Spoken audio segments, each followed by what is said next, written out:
Las opiniones emitidas en este programa son responsabilidad de sus panelistas e invitados y no reflejan la posición de esa empresa.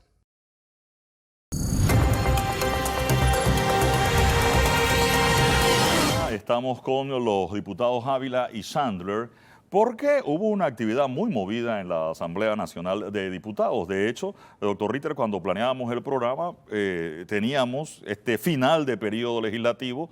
Sin embargo, la actividad parlamentaria se vio interesante con el debate por el contrato minero y su aprobación en segundo y tercer debate e incluso una habilitación para sesionar viernes en la Asamblea, cosa que es inusual. Diputados, buenos días, bienvenido. Diputado Ávila, y perdone que no vaya con las damas primero, pero en su experiencia, diputado, que la Asamblea sesione viernes es un tema inusual. Es inusual, pero ya ha sucedido y se da precisamente cuando hay temas importantes que tratar, máxime que la Asamblea culmina el 30 de octubre. Y creemos que este tema del contrato minero es un tema de suma responsabilidad para el pueblo panameño y esto había que finiquitarlo de tal manera de que la Asamblea sí habilita el día viernes, pero ha hecho todo lo posible para que el diputado que quiera, el diputado que se documentó, porque tengo que decirlo, hay un montón de diputados que están haciendo el ridículo en el Pleno, en el sentido de que al no leerse el documento no pueden opinar con profundidad. Entonces, ya esto le toca a cada cual cómo maneja su debate dentro de la Asamblea, pero creo que fue un debate interesante y también hay que reconocer que hubo diputados independientes que se prepararon para hacer un gran debate, ¿no? En ese sentido, en esta oportunidad tenemos la opinión del diputado Ávila, que votó a favor del contrato, y la diputada Chandler, que votó en contra. No siempre tenemos en la misma mesa esa posibilidad. Diputado, usted votó en contra de la aprobación del contrato minero. Es correcto, fue la posición de la bancada. Nosotros no estamos de acuerdo con avalar un contrato inconstitucional, es decir, un contrato ilegal. No estuvimos conformes con el debate, toda vez que no se dio un debate. Al reinsertarse este contrato en la Asamblea, era un nuevo contrato. Es decir, que este contrato no fue sometido a consultas. Aquí nosotros no pudimos observar en un primero, en un segundo debate, aparte de la sociedad civil. Aquí no pudimos ver a nadie distinto a funcionarios esbozar su opinión sobre este contrato. Y nosotros entendemos que sí se ha hecho antes, que se habilita un día viernes para sesionar, pero nos llama la atención la premura que le imprimió el Estado y la mayoría de los diputados de gobierno a la discusión de este contrato, siendo algo tan medular, uno de los contratos más importantes en los últimos 100 años de este país, que no se posibilitara que todos los sectores brindasen su opinión. Y peor aún, que se estuvo reprimiendo a la población civil a las afueras de la Asamblea. Nosotros en las gradas no tuvimos a nadie con cortesía de sala tampoco. Y esto nos parece lamentable. Pienso que se pudo haber elevado el nivel y todos los de la Cámara estar a la altura del momento histórico que el país requería de cada uno de nosotros. Diputada, solo un tema en cuanto a las consideraciones contrarias al contrato. Hay grupos ambientales que están en contra de la minería, técnicamente no importa el contrato, y hay otros grupos que sí han hecho anotaciones en cuanto al contrato, en cuanto a temas de constitucionalidad o en cuanto a los beneficios que recibiría el país por el tema del contrato. ¿En qué grupo, si tendría que ubicarse usted, se pondría en esa dirección? Evidentemente soy ambientalista, soy abogada y soy objetiva. Partimos de que es un contrato ilegal. Partimos de que Panamá no es un país minero. Nos han querido vender regalías y que esto va a traer mejoras a la población, pero si usted se siente en frío a analizar el contrato, ellos no están viendo la inflación, cómo va a fluctuar la economía. Ese dinero que estamos percibiendo ahora, que nos parece que van a ser muchos millones, va a quedar reducido a un 3.65 a lo largo de unos 40 años. Es decir, que ni siquiera es la panacea como lo están vendiendo. Y técnicamente nos dicen que está cambiando de un 2% a un 12 o 16%. Pero nuevamente, si usted se pone a ver la fórmula que se está utilizando, ese dinero en bruto no va a llegar al país. Igual va a seguir sin estar tributando con la cantidad de impuestos necesarios. Aquí simplemente se hicieron correcciones estéticas en parte de la redacción. Ya no se mencionaba el tema del oro, del molibdeno, sino que se hablaba de minerales asociados. Se ha cambiado la nomenclatura. En la redacción se dice que se va a priorizar el tema de las aguas para el uso del Canal de Panamá.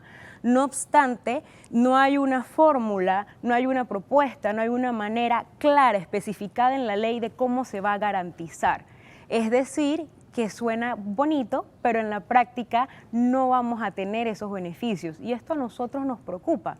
Se nos ha querido vender de que esto va a ser beneficioso para la población, pero ya cuánto tiempo tenemos con esta actividad de extractivismo, y si vamos a esas comunidades, no son las más desarrolladas, cuántas universidades tenemos, con qué índices se están graduando, de qué carreras, tienen sistema de salud pleno, existen o no colegios multigrados, cómo son los caminos de penetración.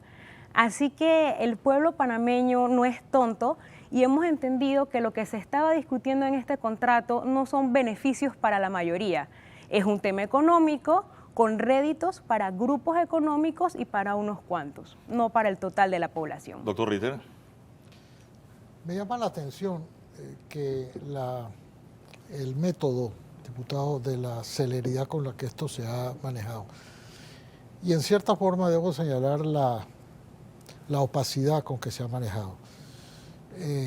En el primer contrato, llamémoslo así, dos contratos, bueno, porque el otro es declarado inconstitucional, el original, de manera que ese no podemos ni siquiera mencionarlo. Pero en la primera versión del contrato este es un nuevo contrato realmente, o sea, en realidad coincido, son dos contratos. En el primer contrato no se permitió durante mucho tiempo imprimirlo, estaba de tal manera subido a la red o a la plataforma de Ágora que no permitía la impresión del contrato. Hasta ya muy avanzado el debate, que otras plataformas la comenzaron a poner, se pudo sacar de allí el contrato. Y en este segundo contrato no le han dado ni siquiera la vuelta de permitirnos a los ciudadanos leerlo.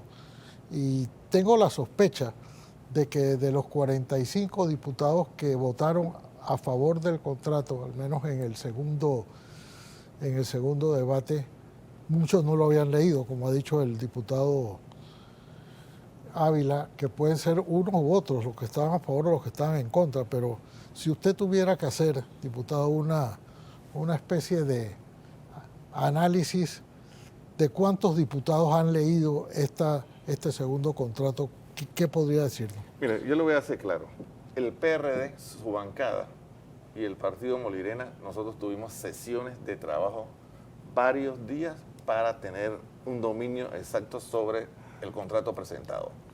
Y el contrato presentado originalmente por el órgano ejecutivo, después que se analiza y se abren las consultas, porque sí hubo consultas por más de un mes, sí se visitaron las zonas donde tiene un impacto esta minería, es entonces que la Comisión de Comercio decide devolverle al órgano ejecutivo este contrato para su adecuación.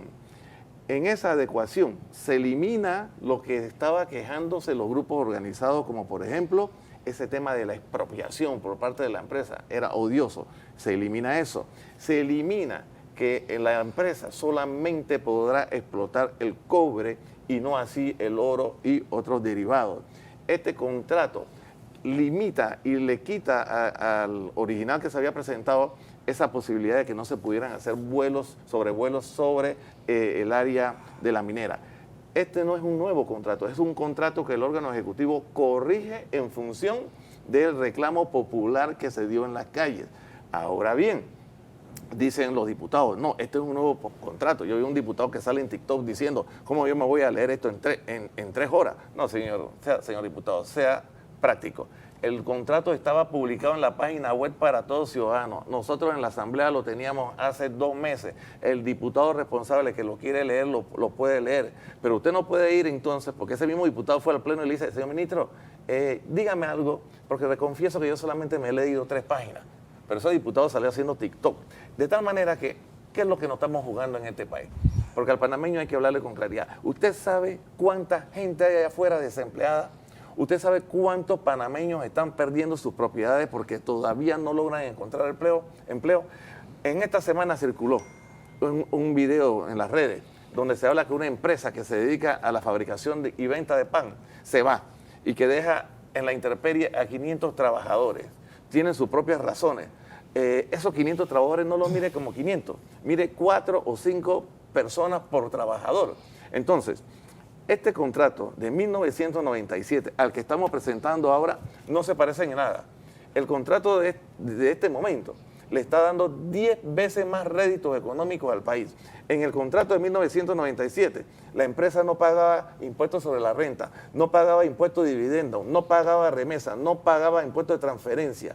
Están obligados ahora a pagarlo todo, ¿no? Entonces, lo otro es que hay diputados que más que estar pensando en el contrato, están pensando en la política. Hay que infringirle un desgaste al gobierno nacional y por eso hay una oposición. Es más, yo tengo colegas diputados que son independientes y de oposición, que han decidido quedarse callados porque los sectores empresariales que tienen que ver con este tema le han dicho, hey, estamos jugando con la seguridad jurídica. Yo sé que ustedes quieren hacer oposición, yo sé que estamos a la puerta de una campaña política, pero no podemos jugar con el país.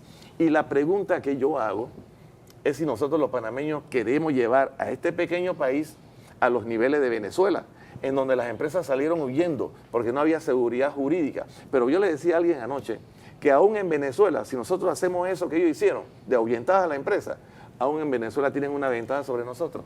Siguen teniendo petróleo y con el petróleo de una u otra manera se desenvuelven. Pero además, una diputada me dice, yo soy experta en temas ambientales, yo tengo una maestría y eso me hizo reflexionar. ¿Qué significa ser experto en temas ambientales? Significa que te educaste, pero cuando te educas, ¿para qué te educas? ¿Para oponerte a todo lo que es minería o para tratar de buscar el equilibrio entre la minería responsable, entre la minería que pueda reparar los daños como se hace ahora en este mundo moderno? Ya la minería no es como antes. Entonces, ahí hay un debate. ¿Soy de la minería para oponerme o para ayudar al país en el desarrollo? Y déjame esto, porque esto sigue. favor. Esto es un tema apasionante. Todos los que estamos sentados aquí, en estos momentos, estamos usando cosas que tienen que ver con la minería. En los hospitales, los utensilios médicos con que operan vienen de la minería. Los equipos CAT, resonancia magnética, usan minería. Los automóviles usan minería. Ahora, vámonos al siglo XVIII, en la Revolución Industrial. Ahí fue donde se comenzó a usar masivamente los fósiles. ¿Cuál fuera la decisión que se hubiera tomado en ese momento? No usamos los fósiles como un elemento mineral que ayudó a resolver la movilidad de la humanidad. Bueno, no teníamos el conocimiento ambiental que tenemos ahora. Pero tampoco. ¿qué hubiéramos hecho? Lo hubiéramos usado. Y además te hago una pregunta para las personas que profesamos la religión. ¿Dios puso los minerales para qué? ¿Para que se quedaran ahí o para que fueran en función del desarrollo del hombre? ¿Qué es lo que tenemos que hacer? Y lo contempla este contrato, para terminar, lo contempla este contrato, es que tenemos los estándares internacionales que la empresa tiene que aplicar para controlar el daño en las áreas y cuando todo eso se acabe, devolverle al panameño un territorio restaurado en el tema ecológico. Usted menciona que en la discusión hay parte del tema político por golpearle al gobierno porque se acercan las elecciones. Sin embargo, el gobierno también es un protagonista de la política. Es decir, el gobierno no está jugando también a la política cuando estamos 6 meses antes pero en este o tema 7 meses seriedad. antes de las elecciones. No sé, En este tema de seriedad. Digo, yo siento que el gobierno no necesita una oposición, que muchas veces el gobierno con su actuar solo provoca que esté el país cerrando calles y que esté el país en la situación Pero ¿quiénes están cerrando la calle? Están cerrando la calle los que tienen trabajo. Ayer cuando yo veía la conferencia de los que dijeron que iban a cerrar todas las calles para perjudicar al ciudadano, todos están trabajando en el sindicato. Pero ellos quieren que se pierdan los 13,000 y pico de empleos que están ahí porque ellos tienen empleo. Pero no quieren minería, pero sí querían que el sindicato de ellos lidere el sindicato allá en el sector de la minería. Está hablando del Suntrax. Aquí hay gente que tiene doble moral, ¿no? Aquí hay gente que actúa de manera hipócrita. Usted está hablando de Suntrax. Yo no tengo que decir nombre. Okay. Ustedes hacen los análisis y sacan las conclusiones. No, yo se lo pregunto porque efectivamente quien lideraba la protesta era el Suntrax. Ahora, yo no sé si los grupos que están en contra comparten la misma acera con el Suntrax, diputada. Hay estudiantes, hay profesores, hay gremios de profesionales. Están y hay ONG, muchos sectores. Y hay ONG. ¿Dónde está ONG? Sí, vamos los que están termino con esto. Esa ONG están ganando de 5,000 a 10,000 dólares por oponerse a todo en el país. Diputada Chandler. Gracias. Sí. En efecto, son muchos sectores y es importante que el gobierno y que de hecho nosotros que estamos en la Asamblea, electos por la ciudadanía, escuchemos lo que está pidiendo la población. Y no es un tema de oponerse por oponerse, porque ni siquiera se posibilitó un debate. Y el diputado inició mencionando que existían medias verdades, y eso es parte de lo que se ha querido vender con este segundo contrato ahora que reingresó a la Asamblea. Cuando nos dicen que el tema de la expropiación fue eliminado, no es cierto. Se eliminó la parte taxativa que estaba escrito, pero igual sigue siendo regulado por el Código Minero, y la empresa en el Código Minero, en virtud de servidumbre, puede solicitar esta expropiación. Eso es algo que subsiste. Y eso lo decide el Estado panameño, que es el que sí puede expropiar constitucionalmente, pero eso quedó eliminado por la Regáleme posibilidad un de la empresa. segundo, diputado. Diputada. Esa es una de las cosas que podemos ver ahí. Y en el tema de los empleos que genera, son empleos precarios, son empleos que no necesariamente van a revertir en beneficios para toda la comunidad. Si fuese tan bueno actividades extractivistas como estas y que tiene beneficio para esos lugares, y no hablando ni siquiera de Panamá, ¿cuánto no se ha sacado en África? Y es potencia mundial, y es uno de los países más ricos. No, es de los países más pobres. ¿Por qué? Porque el 1.2 de la población acumula el 57% de las riquezas mundiales. Se va a pequeños grupos que no permean. Y Panamá está ubicado entre los principales países desiguales en el mundo y el segundo país más desigual de América, superado solamente por Haití. En Panamá hay un alto índice de corrupción, y ¿esto qué hace? Va a ahondar las brechas de la desequidad, lo que nos va a colocar a nosotros en una situación aún más vulnerable de la que ya nos encontramos. Quiero evacuar el tema minero porque la Asamblea también está por terminar, y ciertamente el debate minero fue el tema de la semana, pero ya esta es la última semana que le queda a la Asamblea, es decir, mañana lunes, y la Asamblea termina el 30, 31. 30. ¿Qué queda en agenda que no se ha debatido? Lo preguntábamos hace un par de semanas aquí, y por ejemplo, extinción de dominio, que no se aprobó en el periodo pasado, comenzando este periodo, entiendo que el ministro regresó a la Asamblea y lo presentó. ¿Se va a debatir extinción de dominio? Reformas al reglamento interno de la Asamblea, que creo que es algo que se ha prometido desde que comenzó. No sé, diputada, ¿qué queda en esa tubería, digámoslo así, en ese pipeline de prioridades en la Asamblea que se puedan debatir en esta semana? Con el tiempo que resta, yo no veo que un tema sensitivo como la extinción de dominio vaya a ser evacuado.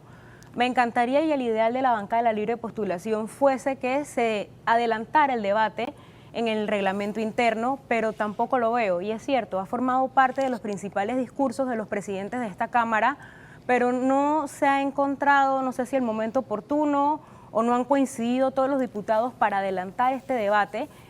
Y pienso que son unos grandes pendientes, no para la Asamblea, sino para el país. Diputado Ávila, ¿qué queda en la Asamblea en este tiempo que se pueda evacuar? En este tiempo, en lo que a mí me interesa, es precisamente un proyecto que presentó el órgano ejecutivo que tiene que ver con la modernización de la ley de carrera administrativa de los servidores públicos. Yo voy a poner todo mi empeño para que la otra semana ese proyecto pueda tener el tercer debate. En efecto, el tema de extinción de dominio no es responsabilidad de la Asamblea hizo su trabajo. Si el Ministerio Público y el Ministerio de Seguridad no entendieron lo que fue el primer debate y los ajustes que habían que hacer, eso es su responsabilidad, y así lo hemos hablado con ellos. Ellos saben lo que tienen que hacer muy bien, porque el problema, ¿tú sabes por qué Panamá está en las listas grises? Porque la Unión Europea y la GAFI te pide esto, y Panamá quiere dar esto y dar todo, y a la hora después no cumple. Es lo mismo que te digo con extinción de dominio. Extinción de dominio eran 4 delitos. Pero quisieron meter 124 delitos. O sea, y el peligro de eso es la propiedad privada de la gente. No tiene que ver con si eres político o no. Es que le estás dando un poder. Imagínate que te dan el poder a ti para que tú determines a quién tú le vas a secuestrar la propiedad. Y después que tú secuestras, es que vamos a investigar si hay causa o no. Entonces había que tener mucho cuidado en ese tema. Usted es diputado de gobierno. Usted seguramente maneja información que no todos los diputados manejan. ¿Ve usted, se ha hablado de sesiones extraordinarias a la vista? Mira, hay un tema que presenta una comisión nombrada por el señor presidente en materia de lo que es administración de justicia, y creo que se habla de un código administrativo que tiene más de 85 años, que hay que actualizarlo para modernizarlo. Es un tema que creo que le interesaría a todos los panameños y a todos los que son administración de justicia. Yo mismo, con el respeto, le dije, señor presidente, ese es un tema que si hay este interés, está de acuerdo el procurador de la administración, está de acuerdo el Ministerio Público. Si hay interés, usted me dice y estamos dispuestos a que en noviembre podamos ver ese tema, pero al final del camino es el presidente de la República el que decide si hay o no sesiones extraordinarias. Hasta el momento, en 4 años, nunca la hemos tenido, pero es potestativo del señor presidente si eso se da y no sé si va a haber. Doctor Ritter. Bueno, también hace falta, llama la atención que no hubieran mencionado el presupuesto de la Nación. El presupuesto de la Nación, que es quizás la ley más importante que van a dictar, también tiene que hacerse antes del 30 de octubre. Es verdad que se puede llamar extraordinaria porque el presupuesto solamente se termina el 31 de diciembre, pero es costumbre para que se pueda ir haciendo todos los ajustes y poniéndolo en línea y demás para que pudiera entrar a regir el primero de enero, que es como la fecha de inicio del presupuesto. Pero sí ha dejado, y yo debo señalarlo, diputado, ha dejado eso un mal sabor de que si todas las bondades que se han dicho que tiene este contrato versus el contrato anterior y todas las correcciones que se hubieran hecho, no se hubiera dado la oportunidad de un debate y haya quedado esa percepción de una celeridad innecesaria de poner 3 días consecutivos, incluso habilitando el viernes, cosa que es en efecto inusual en la Asamblea, como para decir, vamos a terminar esto, e incluso aprovechar el fin de semana de la peregrinación masiva a Portobelo para terminar con esto y que el lunes ya comience una semana con una nueva realidad, que ya es el hecho cumplido. El presidente ha demostrado cierta celeridad como hizo con las reformas a la ley electoral, que no lo habían terminado de discutir los diputados y ya él la estaba también sancionando. De manera que es de esperar que el lunes, cuando ya mañana haya estemos frente a una nueva realidad. No sé cómo será esa realidad. El fin de semana, o al menos el viernes, fue caótico, al menos en la ciudad de Panamá, por las actividades, por los tranques. No sé cómo será esta semana, pero ciertamente creo que se le ha agregado un ingrediente innecesario a este debate de que es de por sí muy controvertido, pero se le ha añadido un ingrediente innecesario que es la celeridad inusual de aprobar a tambor batiente un contrato que nos va a tener vinculado con una empresa por los próximos 40 años. Sí, nos queda un minuto para cerrar, diputada. ¿Diputada? Pues nada, tomar esto como una lección aprendida y que ojalá el gobierno en general, no solamente la Asamblea, se vuelque al pueblo, que escuche. No es bueno, ya el pueblo está dando las señales de hartazgo, ya estamos viendo las movilizaciones y nos preocupa. Al final todos somos panameños y todos queremos que nos vaya bien. Si le va bien al Estado, le va bien a todos los panameños. Así que prestar un poco cuidado, llamar al consenso, escuchar y no quedar en temas de prepotencia que pueda marear por el poder. Diputado, para cerrar un minuto. Bueno, yo reitero, se hicieron las consultas necesarias. El proyecto que se aprobó no es otro proyecto, es el mismo que se incubó a la Asamblea Nacional hace más de 45 días. Estuve en la página web para que todos los ciudadanos pudieran opinar. En la Asamblea fueron un sinnúmero de ciudadanos de todos los sectores y opinaron. Se devuelve el proyecto, se corrigen los aspectos que ellos mismos mencionaron en sus debates y eso es lo que se ha aprobado. Lo que yo sí reitero, el país que queremos. Si el país que queremos es el parecido a Venezuela, ahí no me van a encontrar a mí. Yo estoy en el país que necesito que haya empleo y desarrollo para la gente. Veamos ahora qué nos ha preparado Jorge Eduardo Ritter en el GPS. El eslogan oficial del diario estadounidense The Washington Post reza así: la democracia muere en la oscuridad. Si ello es cierto, entre los órganos ejecutivo y legislativo le acaban de asestar un golpe mortal a la democracia panameña. Con un procedimiento tan acelerado como ignominioso, han aprobado en cuestión de horas un tratado, lo denomino así porque parece más un acuerdo entre 2 estados que una concesión minera, que compromete a la nación por los próximos 40 años.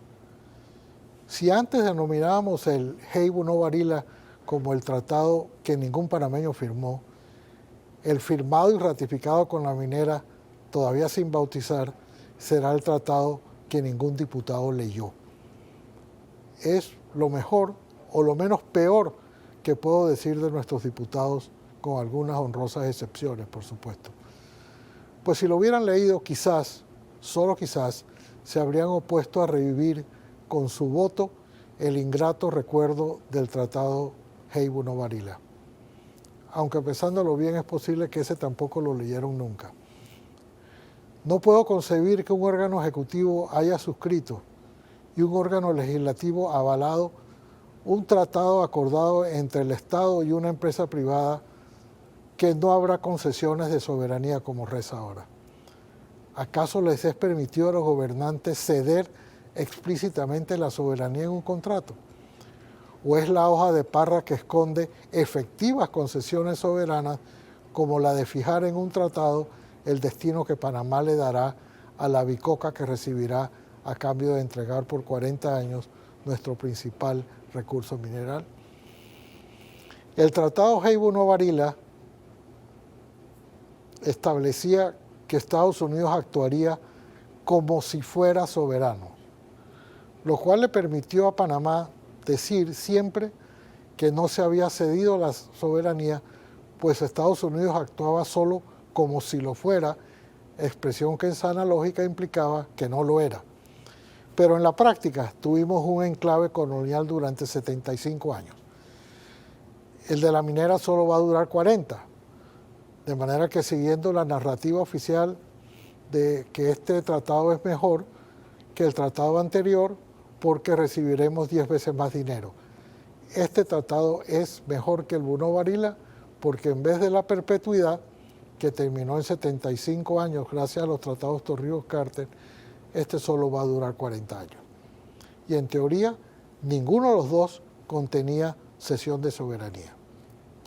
En el año final de su mandato, el presidente y los diputados definen su legado, o como dice el presidente Cortizo, lo importante no es cómo se entra, sino cómo se sale.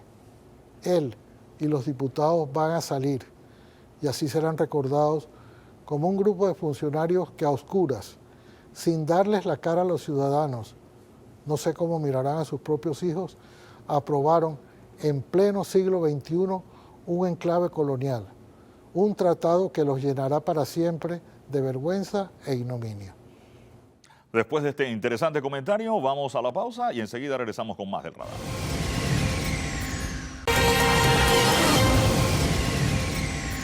Esta mañana contamos con la presencia importante del magistrado Luis Alfonso Guerra Morales, magistrado del Tribunal Electoral. Y qué bueno que esté por acá, magistrado, porque recientemente en la Asamblea se dio la aprobación de unas reformas que algunos han llamado introducidas a última hora.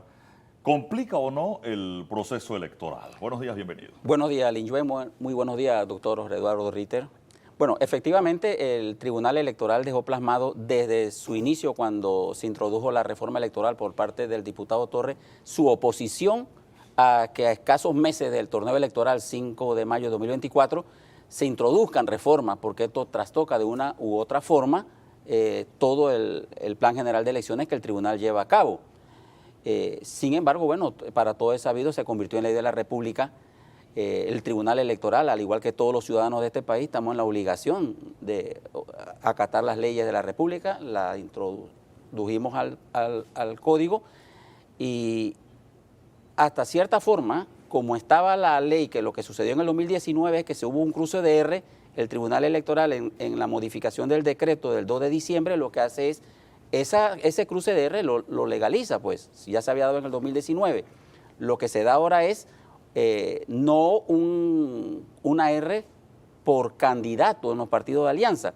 Lo que se hace ahora es una R por alianza, lo que hasta cierta forma le va a permitir a los partidos con minoría, a los de libre postulación, tener un mayor grado de opción de poder obtener una curul por este sistema, porque ya no puede haber ese cruce, solamente va a haber un nombre, ya sea en una alianza de 2 o en una alianza de 3. Un partido A que le dé la R al partido B, hasta ahí el partido B no va a poder obtener la R en el partido A. Y yo creo que hasta cierta forma es saludable para los partidos políticos y para los candidatos con menos adherentes y los de libre postulación que puedan sacar curules por este sistema. No se va a ver en la Asamblea Nacional un número significativo de candidatos que lleguen por R, y va a haber mayor legitimidad que quienes realmente obtengan los votos de la ciudadanía sea lo que deban de llegar a la Asamblea. ¿Cuántas veces se dio este escenario en la elección pasada? Yo sé que usted es magistrado reciente, pero el caso, no sé, Pancho Alemán y Corina Cano, que estaban en alianza con el PRD, entraron bajo una figura parecida a esta, ¿no? ¿Cómo queda eso? ¿Cómo hubiera quedado eso con la legislación como quedó ahora? Como está ahora mismo, Sí. Vamos a usar el caso más significativo y es el que siempre se trae como ejemplo, y me van a disculpar los diputados actuales que lo Sí. tenga que mencionar aquí, pero el caso más significativo es en el antiguo circuito 87, Sí. donde hay un cruce de R entre el Partido Revolucionario Democrático y el Partido Molirena. Allá hay un cruce de R. Si ustedes recordarán, cuando se cuentan los votos en el Partido Revolucionario Democrático, la que tenía mayor opción, la que tenía los votos en ese momento era la licenciada Carla García, que obtuvo más votos que el actual diputado. Pero como él tenía el residuo en el Partido Molirena, cuando él va hacia allá, por supuesto que queda por encima. Hoy día, la única que va a ir en R, por motivo de su alianza, sería Corina Cano en la última posición del Partido Revolucionario Democrático, más no el Partido Revolucionario Democrático llevará nada en el Molirena porque no se permite un candidato en común por alianza. O sea que se le hubiera tenido que dar el otro residuo del circuito a otro partido que no fuera parte de esa alianza. Exactamente, exactamente. Igual va a suceder en todos los circuitos electorales del país plurinominales, ya sea alianza de 2, alianza de 3, de la cantidad de partidos que estén en alianza no pueden cruzar Rs. Un candidato en común, tendrán que ponerse de acuerdo cuál es el mejor candidato, cuál es la mejor candidata, que será el bendecido por las alianzas de introducirlo en cada uno de su última posición como R. La única R. Es la única R. Entonces, por eso digo que hasta cierta forma es saludable, porque van a ganar los que saquen los votos, ya sea por cociente o por medio cociente. Muy difícilmente vamos a ver candidatos por R. No quiero que el magistrado entre en un juicio, no vaya a ser que se vea impedido para otro tema, pero le pregunto a usted, doctor Ritter, con esta explicación, ¿eso no es un tiro en el pie? ¿Para quiénes sería? Sí, por eso le digo, para ellos mismos, Bueno, pero ¿no? Bajo esa es que el premisa. señalamiento que hacían los diputados, y en esto se les unió también el diputado Juan Diego Vázquez, era que el Tribunal Electoral estaba legislando mediante decretos. O sea que por una interpretación de la ley habían dado, y que esto lo que significaba era, más que una reforma a la ley, es como una aclaración a lo que era la intención de la ley misma, la ley original, para evitar que el Tribunal Electoral, otra vez voy a citar a los diputados, no es expresión mía, legislara mediante decretos. Esa es la explicación que se ha dado. Sí, exactamente. Los diputados lo han dicho claramente, que el Tribunal Electoral no debe estar legislando, haciendo mayores interpretaciones cuando la norma es clara. Pero lo que se buscaba con la reforma o la modificación del decreto de diciembre del 22, bueno, si ya se dio el tema del cruce de la R y está en el aire, vamos a ponerla como debe ser, legalizarla, pues. Y con esto sí van a haber beneficiado los partidos con mayor adherente, con los partidos más poderosos, los que tengan mayor personas inscritas, sí van a haber beneficiado porque podían, como era un candidato por partido, el partido A le daba al B y le daba al C. Venía el partido B, ponía un nombre en el A y ponía otro nombre en el C. Y viceversa, igual, el C colocaba un nombre aquí, colocaba otro nombre acá. Ya no era un candidato en común, y eso fue lo que los diputados llevaron a la Asamblea, y bueno, fue aprobado, y nosotros como Tribunal Electoral tenemos que respetar la aplicación de dicha reforma, y es la que va a estar en juego. Regresando a mi pregunta original, ¿complica esto la forma en que se No, cuenta? los partidos políticos tienen que hacer un reajuste en su conversación que habían tenido en alianza, porque el tema que el plan general de elecciones no es una cuestión que llegó octubre, no, cada quien se planifica, los partidos estaban planificados y habían hecho sus reservas en cruce de R, que a pesar de que no ha llegado, hasta el día de hoy no ha llegado una sola postulación al Tribunal Electoral, pero las conversaciones son parte de las negociaciones, pero le trastocó a ellos y ellos son los que tienen que hacer sus reajustes a las reservas que habían O planteado. sea, que no afecta el conteo de votos, lo que No, afecta son no, las no, postulaciones ahora. Le afecta a los partidos que tienen... No, recuerda que hay dos... O ustedes cuando admitan, cuando le lleguen las postulaciones, ustedes tendrán que decir, esta no se puede o esta no ya se puede. el módulo del Tribunal Electoral ya se le hizo el ajuste correspondiente para que si llega una alianza con Cruz CDR, automáticamente el módulo lo va a rechazar, porque no se puede. Ya nosotros como Tribunal Electoral hicimos los ajustes al módulo de postulación. Recuerda que hay dos tiempos de postulaciones. Las postulaciones que fueron de primaria, que estaban obligados a presentarla inmediatamente después del 31, y ahora que las postulaciones que se hacen durante el mes de octubre, que son las que fueron producto de las reservas que se dejan para alianza. Ahora, esto termina ya, la próxima semana termina, el 30 de octubre termina este periodo, ¿no? El segundo periodo para la postulación de las alianzas. Cierto, el 29 de octubre, todas las postulaciones que se quieran hacer a través del módulo. Si no suben las postulaciones al módulo, tienen el 30 y el 31 para de manera manual presentarse a organización electoral y llevarla físicamente. Pero en la eventualidad de que de que el módulo rechace o que la presencia física rechace la postulación porque viole la ley tal como queda escrita ahora, ¿cuál es la consecuencia para esa postulación? ¿Se le extiende el periodo para que pueda...? No se extiende. Un día adicional después del 31 de octubre no hay. Pero el 30 y el 31 difícilmente, si usted la lleva el 30 y algo está mal, se lo van a decir de manera inmediata. Mire, doctor Jorge Eduardo, aquí este cruce no puede ser porque está colocando 2R o está colocando 3R. Inmediatamente se lo van a devolver para que haga la corrección, porque esa es la ventaja también, por eso se da 2 días de manera manual, de manera física, que los partidos se presenten a organización electoral y pueda ser corregido. Que fue lo que sucedió, para todos sabido, el caso de la candidata a la vicepresidencia. El módulo no la aceptó, lo llevó físicamente y se la aceptó de manera inmediata, porque el módulo es una máquina, no es un cerebro humano que está ahí para saber si todo está correcto. La tecnología a veces falla también. El Tribunal Electoral, yo oigo la palabra tribunal y yo pienso en juzgado de una vez. Sin embargo, ustedes tienen un montón de funciones además de la justicia electoral, que es la organización electoral, registro civil y cedulación, todo eso está dentro del tema. Quiero ir al tema de justicia electoral y delitos electorales. En un proceso electoral, la declaración falsa de la residencia del votante es un delito. O sea, si yo digo que vivo en un lugar y no vivo en ese, eso es una falta, un delito.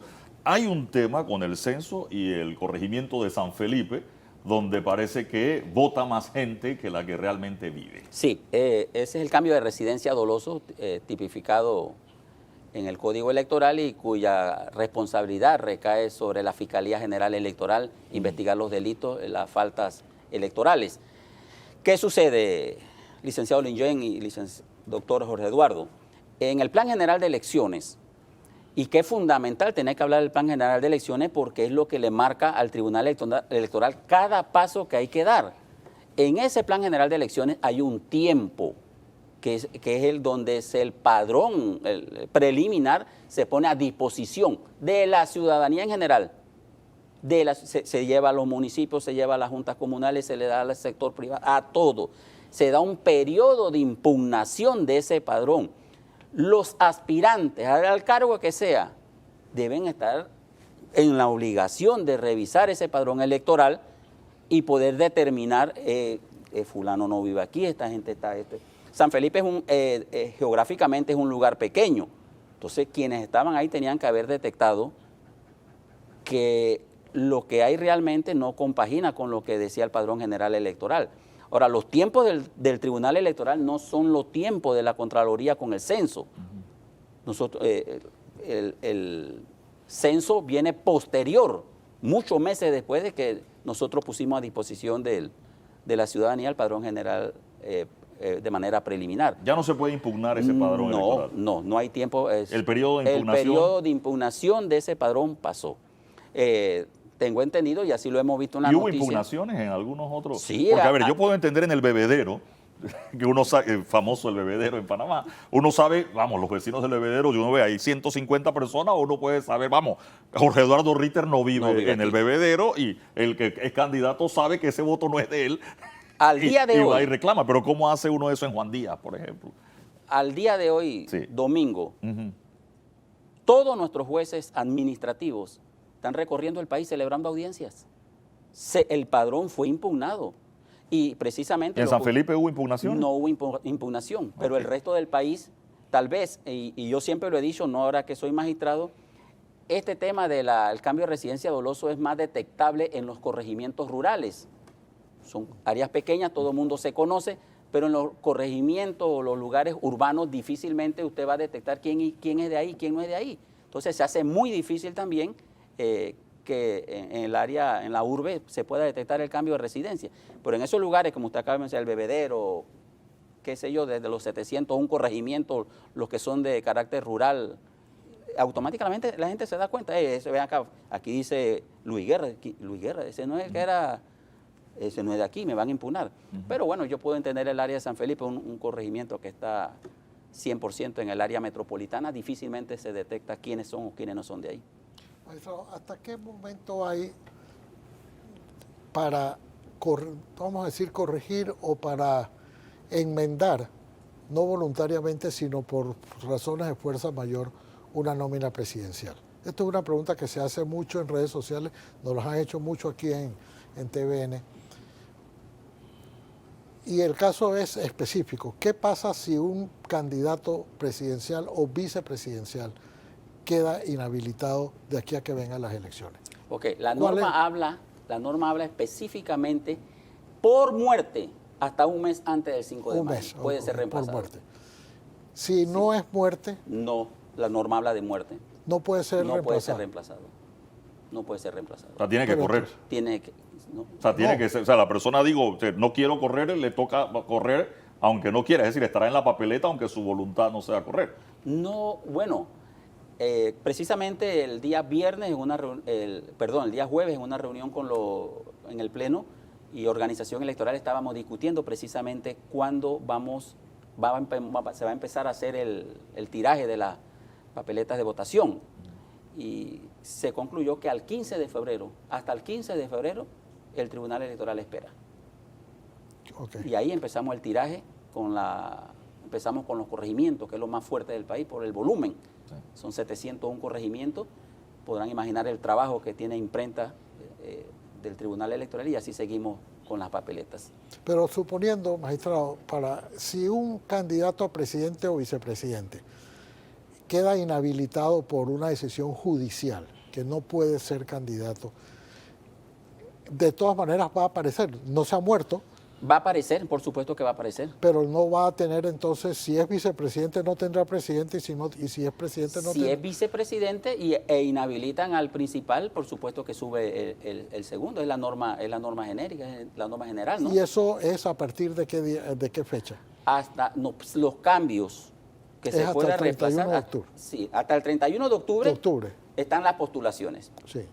Empezamos en noviembre con el periodo de impugnaciones. Una vez se publique en el boletín del Tribunal Electoral, toda la oferta electoral de todos los partidos políticos tienen 3 días quienes quieran impugnar una de esas postulaciones. Si impugnan, los juzgados administrativos entran a ver y en apelación conocemos los magistrados.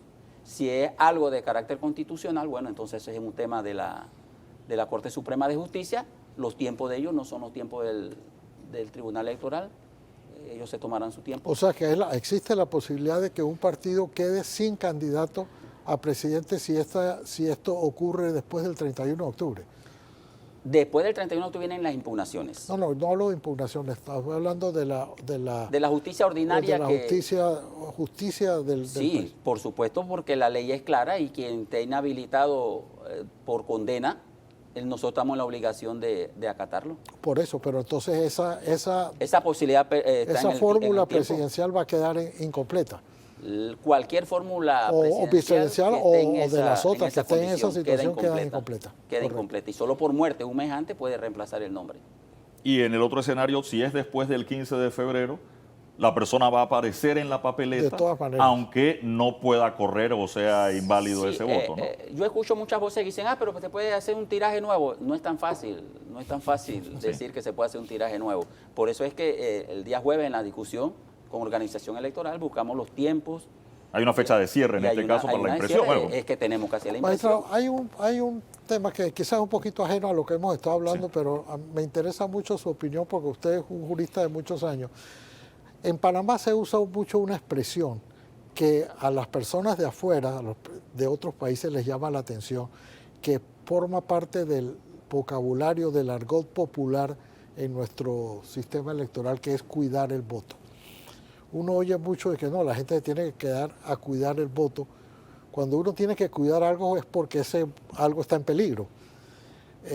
Eso nos riñe un poco con nuestra fortaleza, llamémoslo así, democrática, el que tengan que cuidar el voto porque el voto está en peligro de que alguien lo burle. Bueno, mire, don Eduardo, yo no adoptaría ese término popular de cuidar el voto. Si yo tengo que decir que hay que cuidar el voto, entonces estamos dudando del Tribunal Electoral. Y no hay que dudar del Tribunal Electoral. Mira, hay muchos temas en el camino que, y perdón, Liyuen, como que no son noticias, pero deberían ser noticias. El plan general de elecciones, si entraran a verlo, es lo mejor que existe. Mire, nosotros tenemos 33 comisiones encargadas de las elecciones generales del 5 de mayo. Esta semana que acaba de transcurrir, hemos dado 3 seminarios a cerca de 300 personas que van a capacitar a la corporación electoral, a los miembros de mesa. Adicional de eso, todas las actas por mesa de votación suben al visor, que es todo el público lo puede observar. Y en esta ocasión, por primera vez, escuchen bien, por primera vez, el conteo público, ese papel grandote que ponemos en los tableros. ¿Qué sucede? En Panamá quemamos la boleta de valga la redundancia, de votación. La quemamos. Y como dice otro dicho que dice la gente, acta mata voto. Después que quemamos los votos, ¿cómo reclamas? Pues si yo saqué 200 votos aquí y acá el acta dice que 100, no tiene forma humana de reclamar. Ahora no. Porque ese conteo público es la esencia, es el concentrado de lo que había en votos. Y ahí está todo. Cuánto sacó fulano, cuánto sacó mengano, todo está ahí. Eso va a ser parte de lo que va a subir al visor. Así que si hay una incongruencia entre el acta, vamos a verificar el conteo público. Eso entra en esta elección 2024. Entre los temas que le concernen al Tribunal Electoral, que he dicho, no es solo tribunal, sino que tiene otro montón de cosas más, ese tema de incentivar el voto, la preocupación que ha habido por el abstencionismo en Panamá, todavía seguimos votando bastante gente en comparación con otros países, pero el número de abstención parece que ha ido creciendo un poco, quizás no tanto como otros países, pero ha ido creciendo. Y cuando se hace el análisis se ve que los jóvenes no necesariamente están motivados en ir a votar. ¿Qué hace el Tribunal Electoral para ir en esa dirección, El Tribunal magistrado? Electoral tiene varias campañas en medios digitales, en medios tradicionales, sobre todo enfocado a la juventud que vaya a emitir ese voto. En las elecciones del 2024 va a haber por primera vez 555,000 jóvenes entre 18 y 24 años que van a emitir ese voto por primera vez. El Tribunal Electoral está haciendo esa campaña de concientización, llamando a la juventud que vaya a emitir el voto. Vamos a los colegios y, en fin, una serie de medidas. Ese es un número importante también que todas las campañas deberían estar mirando para efecto de ellos. Pero sí existe una campaña permanente de llamado a la juventud para que salga a emitir el voto. Y el tema de ir a votar con los niños y esas cosas para acostumbrarlos, por favor. Sí. Ok. Gracias por la pregunta, porque ese es un proyecto que en lo personal lo vi en Paraguay. Cuando regresé a Panamá se lo presenté a los magistrados y yo creo que era necesario ir hacia allá. Los magistrados aprobamos eso y por primera vez en Panamá, el mismo día de la elección, en un término de 9 a 2 de la tarde, los niños entre 5 y 17 años van a ir a emitir un voto. Pero, ¿por qué no lo hicimos? Mucha gente dice, ¿pero por qué no lo pusieron a votar por los candidatos? No. Si no van a votar por los candidatos. No, es que si ponemos a los niños a votar por candidatos van a llevar la influencia de la casa. van a llevar la influencia a la casa. Escucharon a papá, a mamá, al tío, al abuelo decir voy a votar por fulano, por fulana, y téngalo por seguro que el niño va a replicar eso. Van a votar por valores. ¿Con qué valor se identifica más el niño? ¿Con qué valor cree el joven que debe tener el candidato que va a representar a su comunidad? ¿Cuál es el fondo de esto? Mira, un niño, niña, 6 años, 2024. 2029 tendrá 11 años. 2034 tendrá 17 años. 2039 por primera vez va a emitir su voto. Difícilmente, y es lo que pensamos, que esa persona o ese joven va a ser presa del clientelismo. A usted, a mí, no nos van a cambiar la forma de pensar. Aquí no la va a cambiar con la edad que tenemos. Nada, ya estamos. Pero los niños, si los vamos encaminando desde ya en esa educación cívica de la responsabilidad que conlleva emitir un voto, yo creo que a futuro podremos tener mejores resultados. Yo quiero regresar y tomar parte de una de las preguntas del doctor Ritter. Cuidar el voto es una expresión muy panameña, pero hay otra muy panameña que es darle raya. Cuando los candidatos van a la elección, la gente dice raya con eso. Y eso cambió, ahora no se le da raya, sino que se pone un gancho. Eso en la formación, usted hablaba de 300 personas que iban a empezar a formar al resto de la gente para entender la intención de voto. Vamos, en la papeleta presidencial no es difícil, pero en un corregimiento donde votan 200 personas, ese gancho mal puesto o esa raya que si el vértice no quedó en el cuadrito del que está peleando el voto, un solo voto, o vamos, para el residuo, para diputado, ese voto, ese ganchito, si la persona le dio raya, el que interpreta va a decir, bueno, esa raya no era en contra, sino que era que me estaba dando el voto a mí. De voto. Sí. Ocurre mucho. Y es lamentable que en el pasado la misma corporación electoral no entiende la intención de voto del ciudadano. Se pone en grande, marque con cruz o marque un gancho al candidato de su preferencia, o si va a votar de manera plancha, como le llamamos, el gancho arriba al número 1. No, yo estoy bravo, yo quiero darle raya a ese que fue. Bueno, si la raya está dentro del cuadrante del candidato, es válida. El detalle está que a veces esa raya coge a otro candidato, llega a otro candidato y ahí ya lo estás anulando. No es un voto en blanco, sería un voto nulo. Es la diferencia. La ciudadanía también tiende a confundir el voto nulo con el voto blanco. El voto blanco es un voto protesta, no estoy de acuerdo con nadie de lo que está ahí. El voto nulo por error, tal como usted acaba de decir, me pasé salí, esto, aquello, y ahí es donde declaramos nulo. Pero el a voto, propósito de eso, magistrado, yo vi ahora, aquí hicimos varios programas con las primarias de los distintos partidos. En casi todo, bueno, en todos los partidos que tuvieron primarias hicimos un programa y veíamos los resultados. Y me llamaba la atención, me sigue llamando la atención que el Tribunal Electoral lista votos válidos, pone X, pero a eso le resta los votos en blanco. O sea, los votos en blanco los coloca en la columna de los votos inválidos. Y me parece que eso, ahora que usted lo acaba de mencionar, el voto en blanco no es un voto nulo o no válido. El voto en blanco es un voto válido, pero en la contabilidad que hay hoy todavía en la página del Tribunal Electoral está puesto en la otra columna, en la columna de los votos no válidos. Ese es un tema que el Pleno ha estado viendo con organización electoral y todavía lo estamos discutiendo porque yo sí creo que el voto en blanco es un voto válido tanto como el que usted votó por un candidato. Es la forma mía de manifestarme con la oferta electoral. Inclusive el Inyuen, y el doctor lo sabe perfectamente, hay países donde si el voto en blanco supera el 50%, se anula esa elección. Hay que hacer otra elección. Y no solamente se anula, sino que con nueva oferta electoral, los que estaban participando ahí, ninguno puede correr. Nueva oferta electoral. Interesante. Me quedo con eso, gracias, magistrado. El voto en blanco en Panamá, para las elecciones, por ejemplo, para escoger a los del Parlacén, que estuvo tan de moda hace poco, se hace un porcentaje sobre el total de votos válidos, no sobre el total del padrón, por ejemplo, de los votos nulos. Allí sí hay una diferencia entre el voto nulo y el voto en blanco, sí. ¿No? Bueno, sé que ya estamos contra el tiempo. Próximamente el Tribunal Electoral se estará firmando el pacto ético electoral con todos los actores políticos. El Comité Ecuménico de Panamá es el custodio del pacto ético electoral. Vemos esto como una herramienta de procurar llevar elecciones respetuosas, sobre todo, de todos los actores políticos, y eso es lo que tiene que primar en este país. Esas campañas a muerte que se dan mandan un mensaje negativo a la sociedad. Si al final del día de los que están ahí, alguien es el que va a regir este país por el próximo quinquenio. Entonces se hace el llamado a una elección respetuosa entre todos los actores que están en esta contienda para el 2024. Me quedo con eso. Gracias, magistrado, por acompañarnos esta mañana aquí en el Radar. Gracias a ustedes.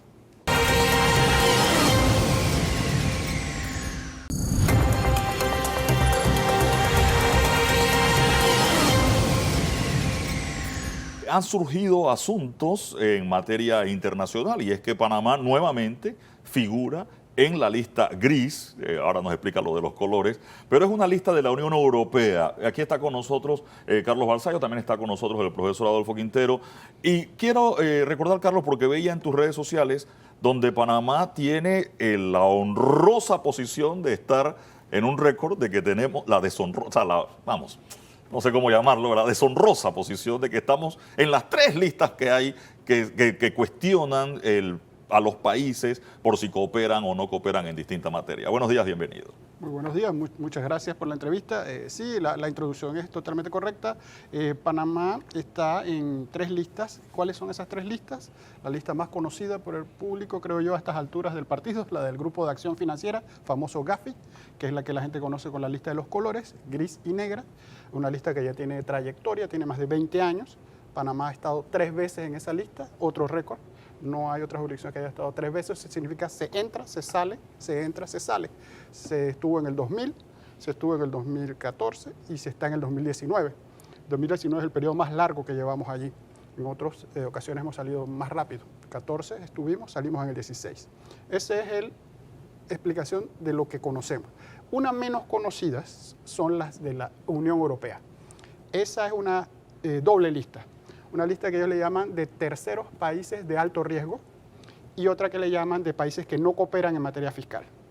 Esas 2 listas son las que se acaban de actualizar hace muy pocos días y en la cual Panamá no hay novedad. Lo único que es nuevo es que se mantiene, porque está allí desde hace tiempo.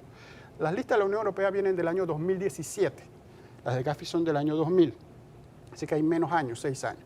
Para esperar salir de esas listas, próximamente se puede que se salga de la de GAFI, del Grupo de Acción Financiera, en el mes de octubre, y para la Unión Europea hay que esperar a la próxima tanda, que es en febrero de 2024. Ese es el panorama de las listas donde estamos. ¿Con quién más estamos?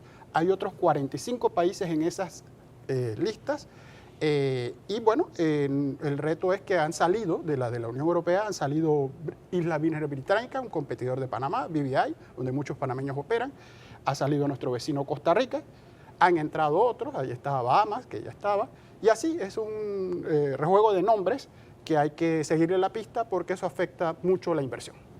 Carlos, pero en la lista de GAFI se hablaba de 15 puntos que Panamá tenía que cumplir, que había cumplido 13, que algunos había cumplido parcialmente. Ya entiendo que se han cumplido los 15, de hecho el ministro de Economía y Finanzas está por allá, creo que tiene bastante información de que Panamá va a salir de esa lista, de manera que va a traer su trofeo la otra semana de que Panamá salió de esa lista. Pero esos eran 15 puntos definidos de qué tenía que hacer Panamá para salir y los ha cumplido. ¿Qué tiene que hacer para salir de estas otras, de las menos conocidas de la Unión Europea, de la lista de Unión Europea de países no cooperadores? Sí, es correcto. Ese plan de acción hay que recordar que lo hace el país, es un compromiso que el país hace con la comunidad y un plan que tiene que cumplir, y lo que ha ido demorando el cumplimiento y la demorada de la salida, ahora estamos más cercanos y eso se ve de 2 maneras: a distancia, se revisa todo, y la famosa visita in situ, la que acaba de pasar, donde vienen y hacen un peinado de la situación real. Lo que se mide ahí es la eficiencia y efectividad. Eso es GAFI. La buena pregunta es ¿qué se hace con la Unión Europea? La lista de la Unión Europea, además de que es más joven, o son más jóvenes, tiene una metodología, digamos, menos rigurosa que la de GAFI. La de GAFI, yo invito a que la gente ojalá quisiera leerse el examen que hay que pasar, las preguntas que hay que hacer son muy rigurosas, y usted se dará cuenta sin mucha pasión de que después de hacerlo es difícil contestar bien a todas esas preguntas como estábamos antes. Por eso es que ha habido que hacer tantos cambios. La Unión Europea no es tan clara porque ella se remite a otras o a otros. La Unión Europea descansa mucho, no en Gafi, como la gente confunde, porque Gafi es blanqueo de capitales, y la de la Unión Europea o es riesgo general, que incluye el blanqueo, pero sobre todo es fiscal, tema impositivo. Ellos descansan mucho en la OECD. Entonces entra otro actor aquí ahora, es la OECD, que tiene sus principios y sus reglas. Y ellos miran mucho cómo está el país con relación a la OECD. Y es donde Panamá tiene la debilidad, porque Panamá no está todavía en el grado de cumplimiento con la OECD. ¿En qué? Para aterrizar y terminar, cosas muy puntuales. Ha mejorado en intercambio de información. Antes Panamá era reacio a intercambiar información y luego cuando quería no la tenía, que ese era otro problema. Hay que tener la información para poder dar. Y para tenerla habría que tener temas como, por ejemplo, que están todavía incipientes, el tema de los registros contables, que es un tema donde Panamá ha estado atrasado. Panamá crea leyes, lo hizo en el 2016 y vamos en el 2023 y todavía está prorrogando su entrada en vigencia de una manera curiosa porque la ley decía una fecha y la prorroga a través de resoluciones de la Dirección General de Ingresos, lo cual llama la atención porque en el grado de legalidad no debería ser así, pero todos estamos contentos porque la idea es que si eso demora, pensamos internamente que nos va mejor. Afuera no lo ven así, afuera solamente lo ven como una tendencia a demorar. Y eso es, el arrastrando los pies es lo que nos tiene problemas. ¿Cómo las estrellas se alinean aquí?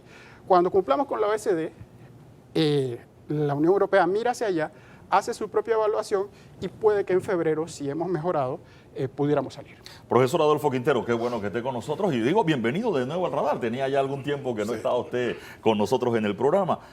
La semana antepasada creo que estuvimos hablando de Fitch Ratings, que le da una calificación a Panamá. La semana pasada hablamos del presupuesto del Estado, que si está abultado para el año que viene y que esos números a veces son un poco difíciles de cumplir en materia presupuestaria. Y ahora tenemos una lista gris, seguimos en una lista gris. ¿Cómo afecta esto nuestro sistema económico, profesor? ¿Y qué impacto tiene que estemos en una lista gris? Bueno, primeramente es necesario aclarar. El sistema tributario panameño es territorial. Por lo tanto, los controles son más sencillos que si tenemos un sistema tributario mundial. Hay, y lo voy a decir con claridad, hay malas intenciones y acciones contra Panamá. Indudablemente, Panamá ha venido mejorando. Falta mejorar porque no se puede aislar del mundo y tiene que cumplir con ciertos parámetros. Esos parámetros no debemos demorarlo porque Panamá tiene todas las condiciones de poder demostrar la seriedad de nuestro sistema y a su vez la transparencia que debe haber en el país.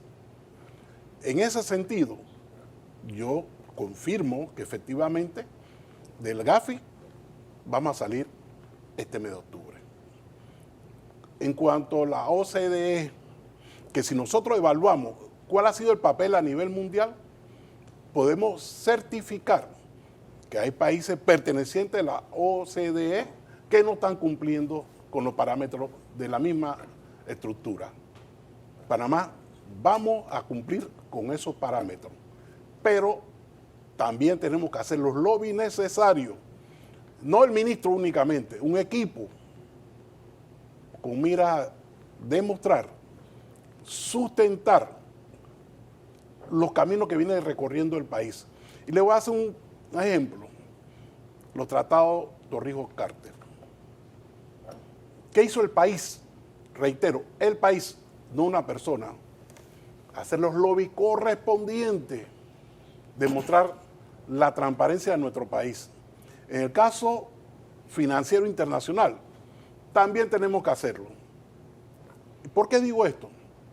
Panamá es uno de los pocos países del mundo que viene con crecimiento sólido.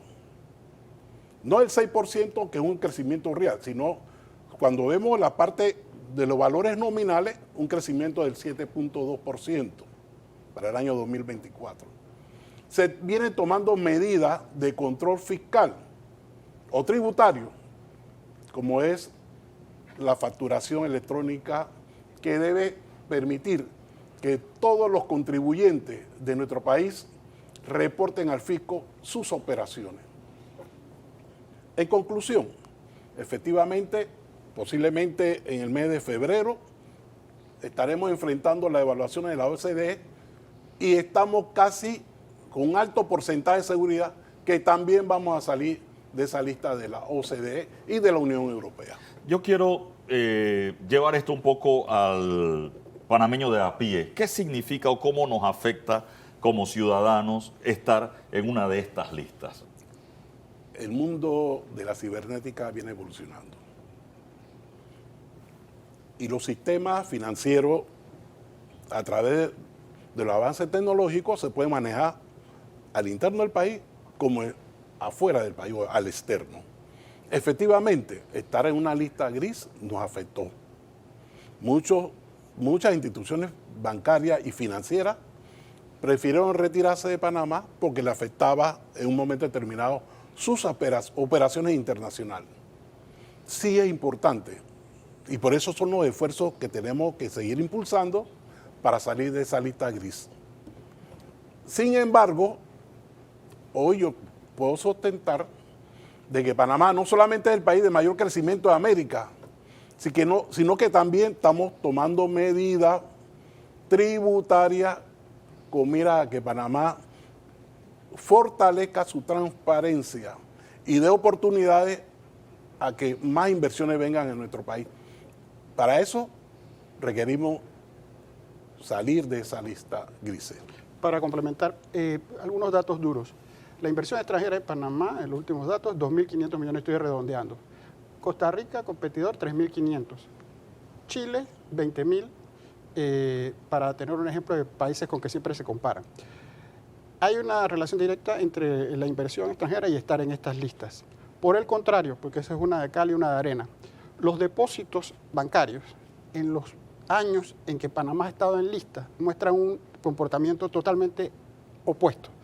Panamá en los 3 periodos en que ha estado en lista ha tenido mayor aumento de depósitos bancarios. ¿De dónde vienen? Hay que entender por qué, porque esos datos si se quedan solos son insuficientes. Los depósitos, ¿de dónde vienen? Venezuela, Colombia, Ecuador, Perú. Son países con unas características, y Centroamérica, pero esos son los grandes, con unas características políticas y una volatilidad que buscan en Panamá refugio. ¿De dónde no vienen? Estados Unidos, Asia y Europa. Es decir, los tomadores de decisiones ya han tomado su decisión y saben dónde quieren ir, y los que no quieren venir saben dónde no quieren venir. La estrategia de Panamá debe ser traer a todo el mundo y a los mejores para que sea una inversión de calidad, sostenible y buena, porque hay un nicho y se puede traer, pero se ha demostrado que es peligroso. Entonces, ¿cuál es el mensaje final? No es tan sencillo como que estar en lista daña la reputación, es un efecto total, que lo sienten los panameños cuando tratan ellos de hacer operaciones afuera, abrir cuentas en otros países, se sienten muy comprometidos, muy difícil, y eso a todos nos entristece. Pero por el lado práctico, vemos este comportamiento dual. Depósitos que vienen, peruanos, venezolanos, colombianos, e inversión extranjera directa que no está viniendo y que hemos decaído de los mejores momentos, 5.000 millones, estamos en la mitad y no parecemos levantar cabeza porque el paquete completo requiere que salgamos de estas listas. Yo quiero traer algo que mencionó el profesor Quintero, y no sé si el término es fuerte, pero la hipocresía de la OCDE o de estos organismos que hacen listas. Usted se ha referido ya sobre ese tema, donde uno se encuentra países o naciones que son bien vistos por OCDE y que sus normas no son ni la mitad de transparentes o sus acciones que las que tiene la República de Panamá. Hace 32 años hice mi tesis doctoral y estudié la hipocresía de Europa con sus paraísos fiscales. Todos los países grandes tenían su paraíso satélite. Eso es un hecho comprobado. ¿Qué es un paraíso satélite? Sí, por favor. Francia tenía Mónaco, España tenía Gibraltar. Gran Bretaña tiene todas las islas del Caribe y eso nada más usted ve pues la relación de uso. Sus usuarios cuando querían una válvula de escape utilizaban eso. Es más, políticamente la Unión Europea antes cuando se estaba formando, que se llamaba la Comunidad Europea, hablaba de que había que dejar esa válvula de escape abierta porque era una solución práctica para que esto fluyera.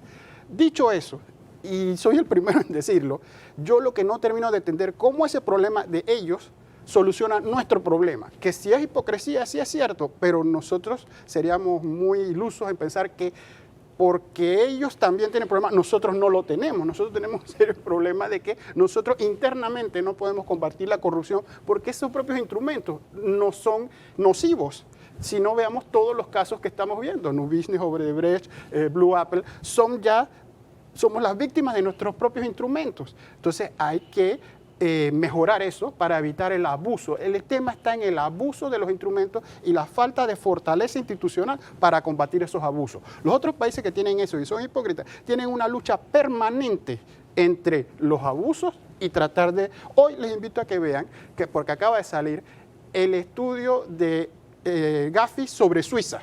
Cuando usted se lee las 24 páginas y ve el resultado, se da cuenta por qué Suiza no está en lista, a pesar de que tiene serios problemas de banqueo, a pesar de que ayuda al lavado del dinero, pero su evaluación le permite contestar de forma diferente a Panamá. Usted se va renglón por renglón y ve dónde está la diferencia y después termina con su conclusión, que ya no es tan simplista de que afuera están los malos, adentro estamos los buenos, esto es contra nosotros, nos tienen envidia. Es un problema más complejo. Nosotros tenemos que mejorar por nosotros mismos para brindar un mejor servicio y recibir mayor inversión extranjera. Y eso debe ser un deseo nacional. Ese tema de la... Sí, doctor, profesor. Efectivamente, si nosotros valoramos Francia, Estados Unidos, inclusive Estados Unidos, las acciones contra lo que es el lavado de dinero es menos intensiva y efectiva que la que está haciendo nuestro país. Y yo sostengo, Panamá va por buen camino.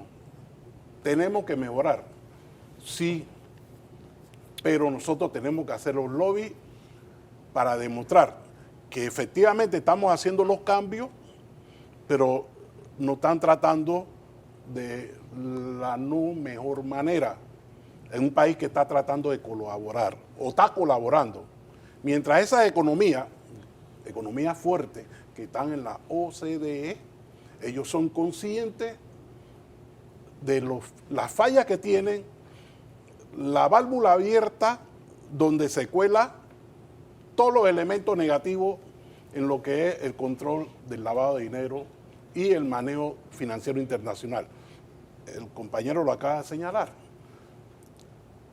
Todos estos países poderosos no han eliminado la válvula por donde escapa y se da lo que es el lavado de dinero. No lo han eliminado, pero nos imponen condiciones que nosotros tenemos que enfrentar. Porque hoy por hoy nosotros tenemos que sostener que el sector privado panameño trabaja con la mayor transparencia posible. El Estado también lo está haciendo. ¿Con mira a qué? A mejorar las condiciones del país y efectivamente la inversión extranjera juega un papel importante.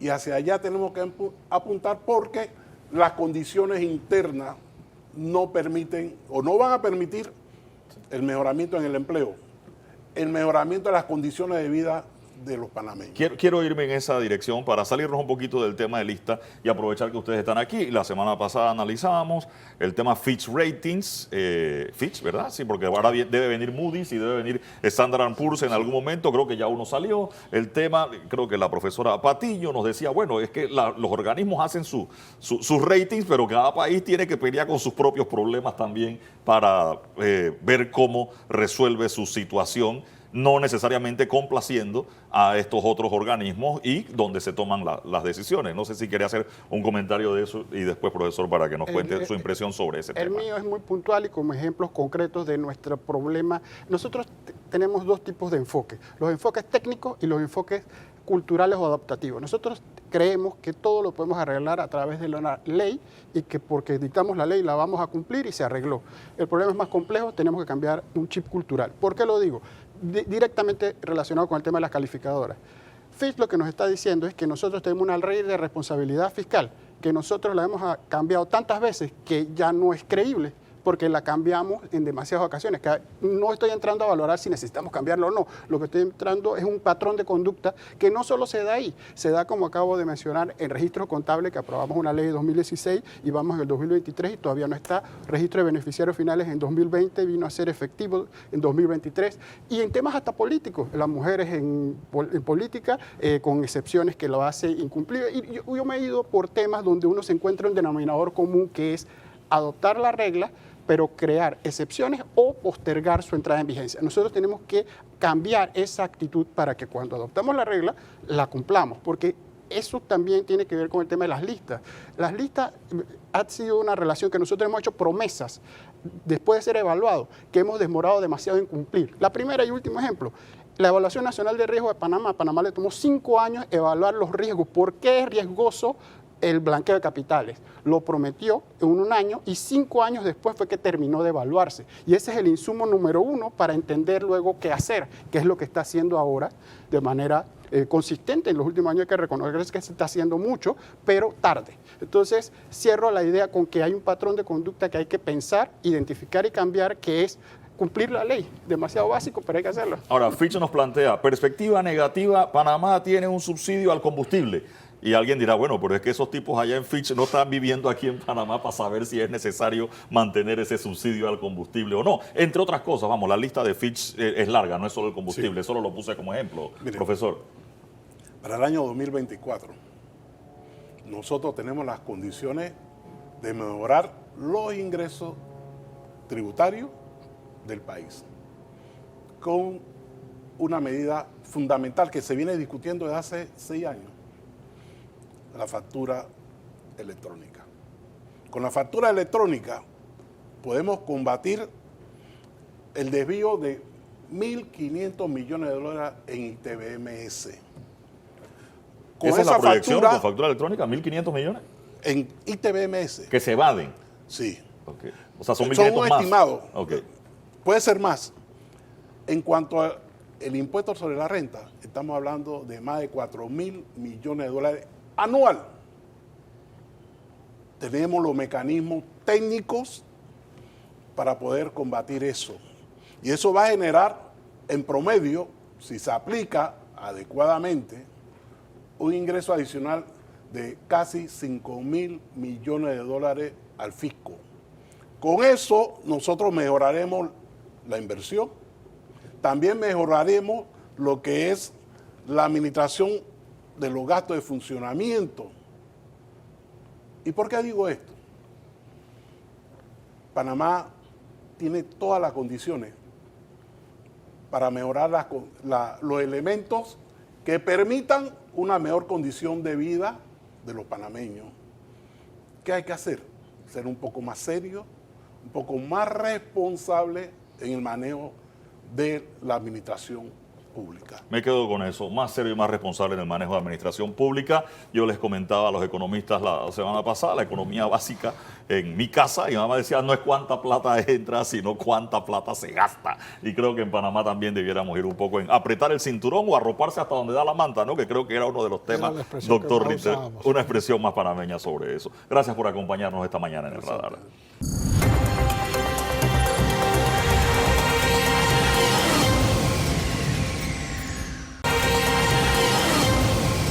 Veamos qué ha preparado Hilde Sucre en su caricatura del Radar. Ahí está, doctor Ritter. Mira, papá, ya encontré mi disfraz para Halloween. Este sí que mete miedo. Y ahí está, disfrazado de reformas electorales. Hablamos del tema. De hecho, tuvimos una interesante entrevista con el magistrado Guerra Morales sobre ese asunto, doctor. Y me pareció que fue muy didáctica. De hecho, pareciera ser que la reforma les ahorra una interpretación y que le abre la posibilidad a los partidos más pequeños o a los candidatos por la libre postulación de acceder a uno de los residuos. De hecho, me pareció que esa explicación al final era, de alguna forma, compensaba el hecho de que para mí me sigue siendo inconveniente que en la mitad de un torneo electoral se esté reformando las normas, pero si es para bien, si es para que se aclare de una vez por todas que ese no es la intención y que solamente va a haber un residuo por alianza y no dos, pues ya está incorporado, ya eso es parte de la... Y también fue de la ley electoral. Y también creo que fue muy ilustrativa, didáctica, la que estuvieron tanto Carlos Barzallo como el profesor Adolfo Quintero sobre la situación de Panamá en las distintas listas. Creo que siempre es bueno repasar cuáles son las listas en las que Panamá está y lo que tiene que hacer Panamá para salir de ellas.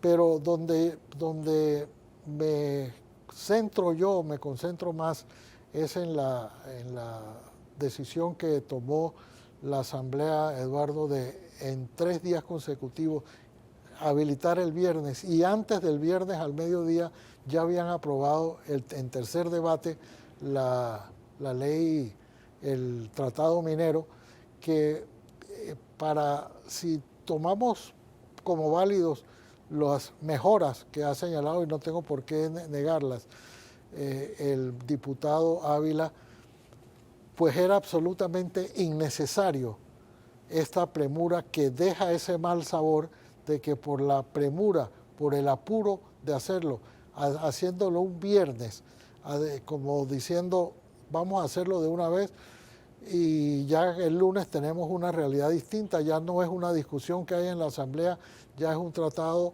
cumplido, ya es un tratado firmado, ya es un tratado en vigencia, de manera que esperaremos a ver cuál será la reacción a partir de mañana. El viernes fue un caos en la ciudad capital con el tráfico, precisamente por las protestas por el contrato minero, y veremos ahora si eso se reduce con la aprobación definitiva del tratado o si por el contrario aumenta la indignación que debe haber por la manera muy poco, yo no iba a decir caballerosa, pero muy poco política en que esto se aprobó, porque si tiene las bondades que se tenía, merecía la oportunidad, que la ciudadanía tuviera la oportunidad de conocerlo y no de ser aprobado así a tambor batiente y a las volandas. Gracias, doctor Ritter, por acompañarnos esta mañana en El Radar. Que tengan excelente domingo. Ya viene De Frente con Sabrina Bacán.